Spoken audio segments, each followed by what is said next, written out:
Hi viewers, welcome to our channel. ఇప్పుడు సంచలన ట్వీట్స్తో దేశమంతా ఇంటర్నేషనల్ పరంగా కూడా మారుమోగిపోతున్నది ఎస్ఎస్ రాజమౌళి గారు, మహేష్ బాబు గారు సినిమా SSMB 29.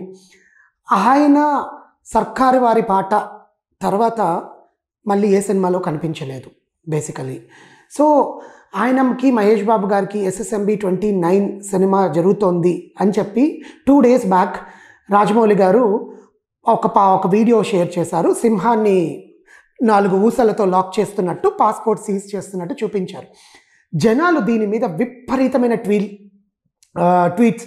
ఎందుకంటే మహేష్ బాబు గారు ఎవ్రీ 3 monthsకి వెకేషన్ వెళ్తారు వాళ్ళ పిల్లలతోటి. ఎందుకంటే ఫ్యామిలీకి అంత టైం ఇంపార్టెన్స్ ఇస్తాడు, వాళ్ళ పిల్లలతో ఉండాలి, వాళ్ళ స్కూల్ వెకేషన్స్ కానీ ఎక్కడ వెకేషన్స్ కానీ. And is very food lover అనమాట. ఆయన ఖచ్చితంగా ఫుడ్ని ఆస్వాదించాలి. సో ఇలా 4 ఏళ్ళు మహేష్ బాబుని చూడరా ప్రజలు. 4 ఏళ్ళు మహేష్ బాబు గారు అసలు ఏ విధంగా తెరకెక్కించబోతున్నాడు. అందులో ముహూర్తం సెరమనీ కూడా చాలా బాగా పద్ధతిగా ఒక యాగం నేర్పిస్తున్నట్టు వైట్ అండ్ వైట్లో చూస్తున్నట్టు ఖచ్చితంగా చేయడం అనేది. నెక్స్ట్ మహేష్ బాబు గారితో రాజమౌళి గారు ప్రతి ఒక్క సీన్ ఇంపార్టెంట్. ఆయనకి పని రాక్షసుడు అంటారు రాజమౌళి గారిని. అలాంటిది మహేష్ బాబు గారితో పాన్ ఇండియానే కాకుండా ఇంటర్నేషనల్ లెవెల్. ఎందుకంటే ఇంటర్నేషనల్ లెవెల్ అంటున్నానంటే ఈ సినిమాలో ఫైనల్లీ ప్రియాంక చోప్రా హీరోయిన్గా ఫిక్స్ అయినట్టు ఈరోజు పెట్టిన ట్వీట్తో తెలిసిపోయింది. సో ప్రియాంక చోప్రా కూడా ఫైనల్లీ రెస్పాండ్ అయ్యింది. సో దీంట్లో మహేష్ బాబు గారిని డైరెక్ట్గా ఇంటర్నేషనల్ లెవెల్లో తీసుకుని వెళ్తున్నారు. బికాస్ ప్రియాంక చోప్రా అమ్మాయి మిస్ వరల్డ్. అండ్ ఎప్పటి నుంచి మిస్ వరల్డ్ అయినా కూడా ఆమె యాటిట్యూడు, ఆమె కెరియర్ తోటి, ఆమె సినిమాలతోటి ఆమెకంటూ ఒక సుస్థిర స్థానాన్ని బాలీవుడ్ నుంచి హాలీవుడ్కి వెళ్ళి నిరూపించుకుంది. And she is settle down in Hollywood అనమాట. సో అలాంటిది ప్రియాంక చోప్రా మహేష్ బాబు గారి పక్కన ఫస్ట్ టైం మహేష్ బాబు గారికి తగ్గ హీరోయిన్ అని చెప్పి చాలామంది కమెంట్స్ నటిస్తున్నారు. Really yes. ఎందుకంటే ఇప్పటి వరకు ఆయన పక్కన నటించిన హీరోయిన్స్ అందరూ ఆయనకన్నా ఏజ్ తక్కువ, ప్లస్ మన తెలుగు నేపథ్యంలో ఉండే హీరోయిన్స్, మన తెలుగు నేటివిటీకి. బట్ ఒక ఇంటర్నేషనల్ లెవెల్లో ఈయన సినిమాని తీసుకొని వెళ్తున్నాడు అంటే అంతకు తగ్గట్టుగా టగ్ ఆఫ్ వార్ ఇవ్వడానికి ప్రియాంక చోప్రానే కరెక్ట్ అనమాట.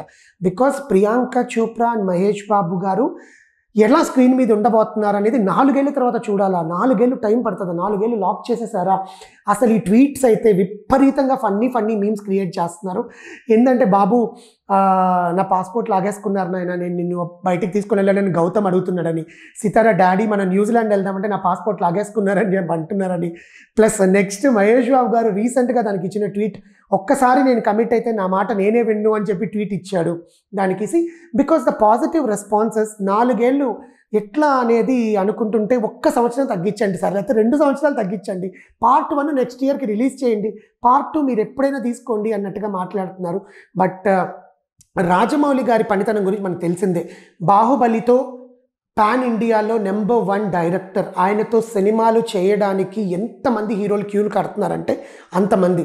It has reach to the world. యూకేలో, యూరప్లో, యూఎస్లో ఎక్కడ పడితే అక్కడ బాహుబలి ప్రీమియర్స్ చేసి ద వరల్డ్ నెంబర్ 1 థియేటర్లో కూడా బాహుబలిని స్క్రీన్ చేయడం జరిగింది. అంత లెవెల్కి తీసుకుపోయిన డైరెక్టర్ రాజమౌళి. ఇప్పటి వరకు ఫ్లాప్ అనేది లేని రాజమౌళి గారిని మహేష్ బాబు గారితో తీయడం అనేది ఇట్స్ ఎ మిరకల్ అని అంటున్నారు చాలామంది సినీ వర్గాలు. నెక్స్ట్ ఇంకొకసారి చూసుకుంటే ట్రిపుల్ ఆర్తో ఆస్కార్ తీసుకొచ్చాడు రాజమౌళి గారు. అంటే ఆ పాట నాటు సాంగ్ ఆస్కార్ లెవెల్లో, ఆస్కార్ స్టేజ్ మీద మన రాహుల్ సిప్లిగంజ్ అండ్ బృందం పాడి కీరవాణి గారికి, చంద్రబోస్ గారికి రావడం ఆస్కార్ అవార్డు అనేది ప్రపంచంలోనే తెలుగు సినిమాని తీసుకొచ్చి అక్కడ కూర్చోపెట్టేశాడు. ఆస్కార్కి తెలుగు కూడా వెళ్తుంది అని చెప్పి.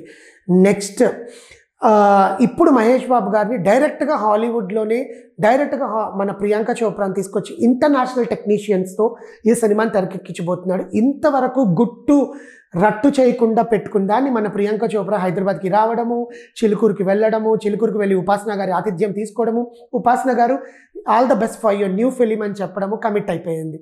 తర్వాత అరే ప్రియాంక చోప్రా విషయం అందరికీ తెలిసిపోయింది అనుకుని వెంటనే రాజమౌళి గారు శుభ్రంగా పాస్పోర్ట్ని తీసుకొని మహేష్ బాబు గారి పాస్పోర్ట్ సీజ్ చేస్తున్నాను నేను అని చెప్పి 4 ఊసలు పెట్టి సింహాన్ని లాక్ చేస్తున్నాను నేను అని. దీని వెనకాల సింహాన్ని లాక్ చేస్తున్నాడంటే ఆయన క్యారెక్టర్ ఏమైనా జంగిల్కి సంబంధించిందా, లేకపోతే ఏదైనా అడవులలో ఆయన ఏమైనా చిత్రీకరిస్తారని చాలామంది మాట్లాడుకుంటున్నారు. మనం అన్ని విషయాలు తెలిసిందేనండి. రాజమౌళి గారు ఎటువంటి క్లూ అనేది బయట కుదలరు. ఇందులో మళ్ళీ మహేష్ బాబు గారు ఆయన హెయిర్ పెంచడము, ఆయన బాడీ పెంచడము, he's working out since 1.5 year అండి. లిటరల్లీ ఎంత వర్కౌట్స్ చేస్తున్నారంటే మనం ఆయన ప్రతి ఒక్క వీడియో పెట్టడము, ఆయన హెయిర్ స్టైలింగ్ దగ్గర నుంచి నమ్రత గారు కూడా చాలా పర్టికులర్గా కేర్ తీస్తున్నారు. ఎందుకంటే నమ్రత గారికి ప్రియాంక చోప్రాకి చాలా గుడ్ రిలేషన్ ఉంది బాలీవుడ్లో. అలాంటిది Priyanka Chopra first time and ఇంకొక విషయం, Priyanka Chopra is dubbing in తెలుగులో తన ఓన్ డబ్బింగ్ తనే చెప్పుకుంటోంది. సో ఇన్ని క్లియర్గా ఉన్నప్పుడు ఆయన 4 ఏళ్ళు లాక్ చేయడం అనేది ప్రేక్షకులకి కొంచెం ఇబ్బందిగా ఉంది. బట్ వీ ఎక్స్పెక్ట్ రాజమౌళి గారు అట్లీస్ట్ ఒక ఫస్ట్ పార్ట్ 2026లో రిలీజ్ చేసినా కూడా ప్రేక్షకులకి, ఎందుకంటే మహేష్ బాబు ఆల్మోస్ట్ అప్పుడు 6 years లాక్ అయిపోయింటారు. దీనికి జక్కన్న లాక్ చేసేసాడని చెప్పి ఎన్టీఆర్ ట్వీట్ చేశారు, మన ప్రభాస్ గారు ట్వీట్ చేశారు, మహేష్ అన్న నీ పరిస్థితి ఏంటి అని చెప్పి ప్రతి ఒక్కరు ట్వీట్ చేయడం అనేది. And you know Sumanth and Mahesh friendship కూడా దీంట్లో బయటపడింది. ఎందుకంటే సుమంత్ గారు కూడా దీంట్లో ఒక రోల్ ప్లే చేస్తున్నట్టు. దానికి తోడు మన ఎస్జే సూర్య తీసిన సినిమా బీజిఎం దానికి వెనకాల యాడ్ చేసి 4 ఊసలతో నిన్ను బ్లాక్ చేస్తున్నాను అని చెప్పి చెప్పడము. There are certain speculations happening అనమాట. బయట చాలా స్పెక్యులేషన్స్ నడుస్తున్నాయి ఈ సినిమా మీద. కానీ SSMB29 will be the international స్టాండర్డ్స్లో ఉండబోతోంది. ఈ సినిమా మరోసారి ఆస్కార్ అవార్డ్స్ని అందుకునేలాగా రాజమౌళి గారు తెరకెక్కిస్తారు. తెలుగు సినిమా ఖ్యాతిని మరోసారి ప్రూవ్ చేస్తారని కోరుకుందాం. Thank you.